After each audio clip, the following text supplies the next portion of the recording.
Bagong araw naman tayo ngayon mga kalako. Gagawa po ako ngayon ng bibingka. Meron po kasi ngayon tukak. Kaya ngayon po kasi coding po ako ngayon kaya sakto. May tukak po ngayon kaya ako yung magagawa ng bibingka. Yung pa lang po yan. Pa rin. Mag-ano pa ako. Magtitimpla pa lang po ako mga kalako. Ito po yung ginawa ko kagabi na dahon. Binilog-bilog ko. Fast forward tayo mga kalako. Ito na nga po pala yung ginawa ko kanina mga kalako. Mamaya natin pa tatakalin. Salsahin ko muna mga kalako. Yun mga kalako, nilalive ko muna yung aking dahon na gagamitin pang takaan. Lagayan sa takaan. Ito po. Nilalive ko muna po yung dahon. Ano nga po pala yung nilive ko kanina mga kalako. At dito mga kalako ilalagay ko na sa takaan. Katulong ko nga po pala dito yung asawa ko mga kalako. Tama at matatapos na rin maglagay ng dahon yung asawa ko. Fast forward na nga rin po pala ako dito mga kalako. Hindi ko na rin po na-video ang pagtatakal ko kanina. Tama po ang alas ng ating bibingka mga kalako. Sakto lang po. At isasalang ko na rin po itong sa oven mga kalako. 67 piraso lang po nagawa sa 3 kilo. Fast forward na nga po pala ako dito mga kalako. At silipin natin ang ating pagluluto ng bibingka. Yan, mamula-mula na po ang ating bibingka mga kalako. Klaseng malapit na rin po maluto ang ating bibingka. Itataas ko na rin po ito maya-maya. Mga kalako, titingnan natin kung luto na ang ating bibingkang ginawa. Ating sinalang, ayan. Yan, mga kalako, luto na po pala oh. Luto na po mga kalako ang ating bibingka, kaya papatay na natin ang oven. Yan, papatay na natin. Luto na. Yun mga kalako, hangoy ko na yung bibingka na niluto ko. Sagwan.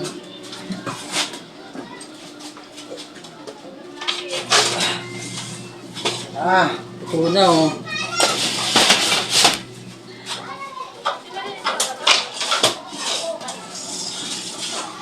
Grabe. Init. Sobrang init mga kalako.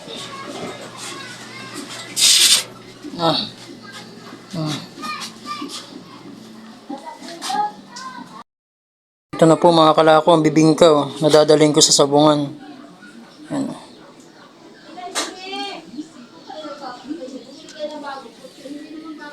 Isang mapagpalang hapon po sa inyo lahat mga kalako. Deliver na po ako ng bibingka dun sa sabungan.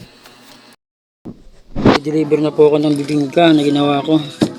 Ano lang po ito niya, mga 58 piraso lang. Nabawasan pa. May mga bumili pa rito eh. Palis na tayo. Mga 60 sana yan, kaya lang ay may bumili. Kinurang ng dalawa, kaya 58 na lang mga kalako. Kaya alis na tayo.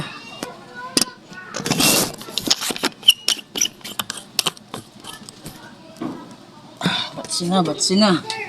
Alin na.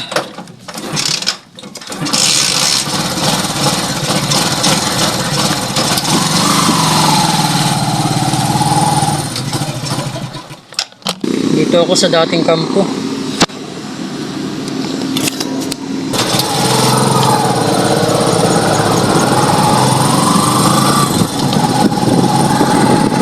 Pinauga nga lang mga kalako. Wala kasi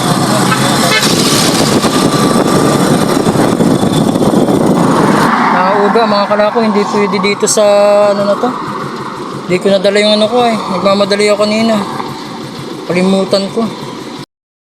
Mga kalako, nandito na ako sa may sabungan. Tatawid na lang ako mga kalako. Nandito si ate, nandito na yung bike eh. Nandito si ate oh. Ay si ate mga kalako, ayun na. Kaya tara na, let's go. Nandito ako sa may paradahan ng mga sasakyan, mga tricycle, mga Dito lang ho yan sa dati kong pinuntahan. Yan mga kalako, lapit sa palayan. Dito sila nagpaparada kapag may tukak. Mga sasakyan dito mga kalako. Pahangin-hangin lang ako dito mga kalako. Pahangin lang muna tayo dito mga kalako. Medyo nainitan ako kanina eh. Sarap dito magpahangin mga kalako. Sariwang hangin. Yan, may paparada pang tricycle mga kalako. Ito mga sasakyan.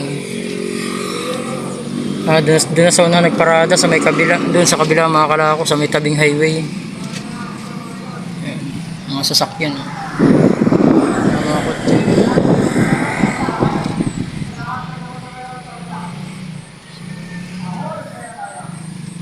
Mga sasakyan mga kalako. Dito lang naparada. Mas safe na nga naman dito eh. Isa sa tabing highway. Tsaka bawal magparada sa tabing highway mga kalako. Baka makahagip ng ibang sasakyan. Yung mga dumadaan. Kaya dito sila nagpaparada.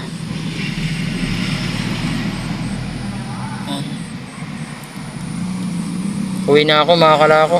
Hanggang dito na lang muna. Hindi ko na pati na-video kanina at hindi ko nadala yung aking pag dito ko naman nilagay yung cellphone ko, naalog-alog mga kalako. Hindi pwede. Parang maalon kapag nagbibideo. Hindi ko nadala at gawa ng Nagmamadali ako kanina eh. Kala ko kasi ulan. Hindi ko na nga rin po pala na-video yung pagdala ko ng bibingka kay ate. Hanggang dito na nga lang po pala ang video na to. Maraming salamat po sa lahat ng mga sumusuporta sa akin. Shoutout po sa inyong lahat.